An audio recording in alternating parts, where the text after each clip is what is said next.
بسم اللہ الرحمن الرحیم۔ روزے کی حالت میں میاں بیوی کا باہمی شرمگاہ ملانا۔ سوال: روزہ کی حالت میں میاں بیوی میں صرف آپس میں شرمگاہ رگڑ لے باہر اور مرد کا ذکر فرج میں داخل نہ ہو تو روزہ پر کیا اثر پڑے گا؟ اور اگر میاں بیوی دونوں شلوار پہنی ہوئی ہو اور شوہر کی شرمگاہ کا تھوڑا حصہ اسی حالت میں اندر چلا جائے تو روزہ پر کیا اثر پڑے گا؟ جواب: روزے کی حالت میں میاں بیوی کا آپس میں شرمگاہ کا برہنہ بدن ملانا ہر حال میں مکروہ ہے، اور کپڑے کے ساتھ بھی مذکورہ صورت میں اگر انزال کا یا نفس کی بے قابو ہو کر جماع میں مبتلا ہو جانے کا اندیشہ ہو تو مکروہ ہے۔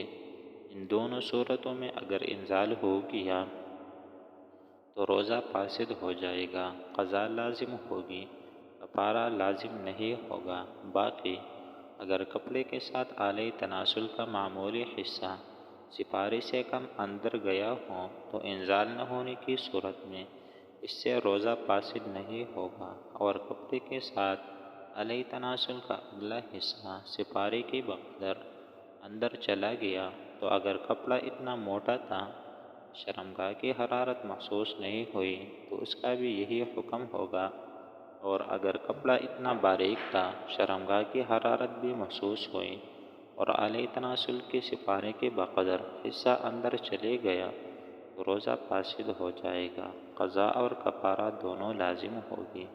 مزید اس طرح کی ویڈیو دیکھنے کے لیے ہمارے چینل کو ضرور سبسکرائب کریں۔